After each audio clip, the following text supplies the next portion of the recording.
on Albert Square earlier this year with a controversial baby swap storyline. Now she's swapping tears and tragedy in Walford for songs and sunshine in South Pacific. It's Samantha Womack. Lovely to see you, Samantha. Both of us in lace. Did you notice that, Matt? Yeah, I'm sorry I didn't mention Yeah, I said we get a bit like a kind of bad versus good version, don't we, in the lace? That's No, nice. but Matt didn't get the email, obviously. No. Underneath, he did. No. Anyway, we're all obviously very, very pleased at the moment as the... No one got that. You got that. I got it. Very lace panty. I was Too too- quick it's for okay. you. No, things have calmed down quite a lot as far as riots and all of this business Yes. is concerned at the moment. But you had a little bit of a taste of it, did you? Well, like everyone that lives in London, I was passing through an area, Camden, night before last night, that was obviously starting to head towards trouble, Yeah. and then went down to Regent Street and Oxford Street, where there was quite heavy police presence there, actually. But I'm staying in a hotel in the city at the moment, so like everyone was feeling a little nervous. It was definitely quite scary here on Monday night. Yes. Do you think we've seen the last of the riots? I don't know. I mean, I certainly think that the police presence now, it's been upped, hasn't it? Everyone who's available is now paroling the streets, and so I would hope that that's going to be an end to it. But you just don't know. It's so erratic. What's so nerve-wracking about the whole thing is that there doesn't seem to be any pattern to it.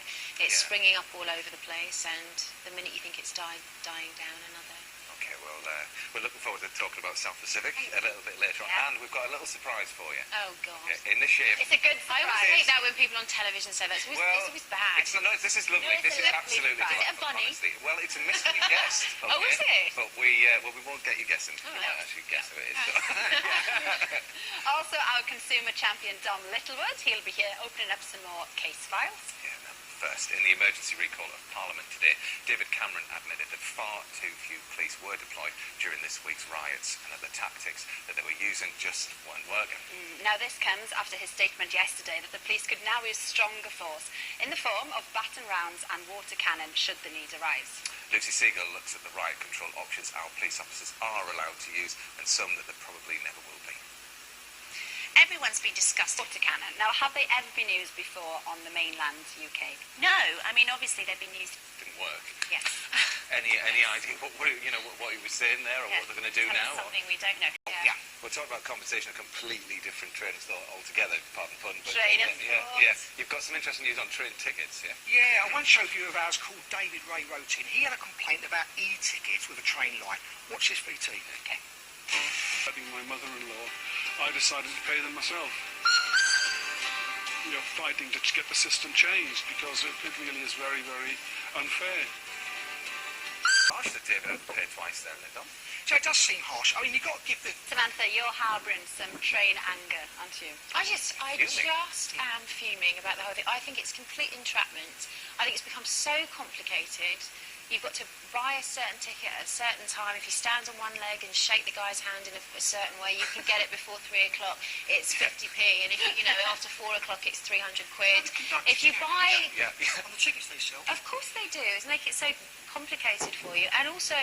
You buy a ticket, your journey is from A to B, you pay your money, you then want to get from A to B, and you happen to change your train time, God forbid you not know what you're going to be doing, whether things are going to go badly and you're going to be late. All of a sudden I had to pay an extra kind of 100 quid for a ticket because it wasn't the right ticket. Well, surely I've still paid my money. You could get a flight for less. It drives me, and for me it's all about that. It's all about revenue, it's all about entrapment, and it's all about kind of, they set you up to fail because somebody's making a pretty penny on the other end. A fortune. Yeah. I think we should send you on a train journey. Yeah. You're a lovely film. It'd be great. Thanks so much. Yeah. And you want people to get in touch if they need your help. We certainly do. People On Sunday, a memorial to remember the victims of a school trip to Scandinavia, which ended in tragedy 50 years ago this week. Now, someone Samantha knows quite well, Larry Lamb, has the sad tale of the Croydon schoolboys whose adventure turns into a disaster. The civic service of remembrance will be held in Croydon Minster at 3 p.m. and there's also an exhibition in the Museum of Croydon until the 17th of September. The story there, beautifully told by Larry, who you've worked with for quite a while now, haven't you? Do you miss lovely these Larry this Lamb. family? Larry was just such a wonderful person to work with. I mean, I know the scenes that we did together weren't particularly joyful, a bit dark, but we had a very good time making them. He's an absolutely wonderful, gorgeous man, and very attractive, dare I say. And of course, your character, Ronnie, was right at the centre. Yeah, very attractive. Well, sorry, it's not really my father. It's okay. Yeah, you're absolutely right. Your character, Ronnie, right at the centre, of course, of the baby swaps. Yeah. There were like 13,000 complaints were made to the BBC. Yes, there were. How did people react to you then on the street? Because, I mean, people sometimes can't decipher between the actor and the I mean, character. the press representation of that whole thing, as usual, you know, they kind of whipped it up into a media frenzy. They got pictures of me leaving at kind of 5 o'clock in the morning, looking a little tired. Well, yeah, it was 5 o'clock in the morning. There were complaints and they had to be addressed, and certainly the story and the way that we told it, we tried to address it, and I certainly wanted to make sure that everything I did, me, myself, Sam, playing that character, was based in truth. So I embarked on a few meetings with my producer, Brian Kirkwood, who was lovely, very open, and we continued to work out a storyline which we felt was specific to that character. It certainly wasn't a situation that was representing a group of people. This is a soap character. A soap character has to sustain an incredible amount of tragedy. If you're playing a tragic heroine, the genre is heightened. It has to be heightened, and viewing figures come into play. The viewing figures go through the roof when you have tragic circumstances and harrowing storylines, and so you've got obviously the BBC trying to hit those targets. So it's a bigger conversation. It must have been very hard for you though, as an actor, to do that. Now you've moved very far away from that with South Pacific. Yes. Haven't you? Was that a conscious decision? You wanted to get away. You wanted to get into. Yeah, I'm regretting it. Yeah. Oh yeah, really? I do. Well, you've got this. Well, only because I don't normally have got these ticks on my eyes here. It just comes. Oh, they look nice though. Oh, thanks very much. 40s makeup. No, I've just come off stage, literally. They grabbed me off. We're in the middle of our dress run. We open in 2-3 days, Monday, and she's joyous and wonderful, but it's a pretty tragic piece, actually. It's about kind of racial tension and foreign occupation, and it was based on the Pulitzer-winning prize book by Mishner, Tales of the South Pacific, which was a very harrowing tale, but you've got this beautiful music kind of cut across this strange and beautiful tale of people who are kind of isolated and trying to deal with where they come from and their own prejudices. So you're starting in the Barbican, as you said on We start in the Monday. Barbican, which is gorgeous For space. 7 weeks, isn't it? We're 7 weeks there. We start the tour and then we go off to. You put me on the spot now. I'm never It's doing all all of over. that. I'm a mummy. I don't retain. All right across. Yeah, it's everywhere. Look at the website. So, okay, don't forget we've still got this lovely little surprise for you. I'll give you a little clue. It's not a photo. No, it's kind of South Pacific related. Palm tree. You have to wait and see. Yeah. On we go. Now we go to great lengths to get incredible wildlife shots on the one show. Yeah, but our one show farmer Kate Bevan chucking herself off a hillside to soar alongside birds of prey, well, that shows real dedication. Now, Samantha, we were talking about your new role in South Pacific earlier. Now, did you know that when the film was released back in 1958, it was so popular that one cinema in London showed it constantly for 4.5 years? Is that right? Yeah. Let's It's see. not about constantly, but maybe... Well, not with a break. But let's see why it broke records. Here we are. I'm gonna watch. Wonderful. Well, Samantha. I've literally been doing that number. Great. Well, listen, here is your surprise, right? Live from Hollywood, the lady who starred in the role that you're about to play, the fabulous Mitzi Gaynor.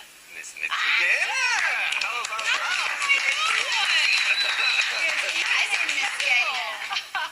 You're there now? You're real? Yes. Wow. This is lovely. Now, we just saw you play the scene that Samantha's been rehearsing all day. Gonna wash that man. Gonna wash that man out of my hair. Now, can you tell us what you remember about filming that scene for the film? Well, first of all, hi, Samantha. Hello, Mitzi. How gorgeous to see you. Oh, how lovely to be with you. I'm so excited for you. You must be Absolutely thrilled. We've literally just come from rehearsing that number on stage and just practicing the shower, getting the shower working and getting up enough lather. Can I to tell you a flick at the story? girls. Yeah. Let me tell you a story. Okay, we were out on location, and we were rehearsing, and everything was fine. And Josh said, "All right, now we're going to roll them." So we're all ready, and I'm in that little hut where I do my washing. I pull on the thing, the water starts, bum, bum, bum, bum, ba-da, bum, bum. I'm going to wash, and the shampoo gets in my eye. And so, all right, my makeup man says, take off the lashes. Josh says, what have you done? I said, I got so on the way to the set, there was a little store in Lihue. This is on the island of Kauai. And we had stopped at a red light. There's one red light, and we stopped. And in the window was a little tiny bottle of Johnson & Johnson baby shampoo. No more tears. Yeah. So we sent a driver back. 4 hours we had to stand for the driver to go and come back. Maybe he had a little something. And never mind. So the car comes back. Puts a bump, bump, bump, bump. Gonna wash that, ma'am? We did it in one take. Oh, brilliant. Thanks, Mitzi. No pressure. Now listen, Mitzi, we've got 30 seconds left, but very quickly, have you got any more advice? I think we should leave the lineup so you can keep chatting after the show. Yeah. But just very quickly, any more advice? Pardon me? Just very quickly, any more advice for Samantha? Oh, just tell her that, listen, Samantha, I think you're going to be brilliant. It's a wonderful part. And what you said about it earlier is so important. And I hope when I come to visit you in London in my own show, maybe I can find you and come and see you. Oh, thank you so much. Thank you. Again, how simple is that? Thank you. Incredible. Thank you ever so much for joining us. Thank you. Good luck. Oh, Samantha. thank you so much. Yeah, and good luck with it all on Monday, of course. I'll be back tomorrow with Chris and Vic and Bob. We'll see you at 7. Good night. Bye-bye. We'll leave the line. Keep chatting.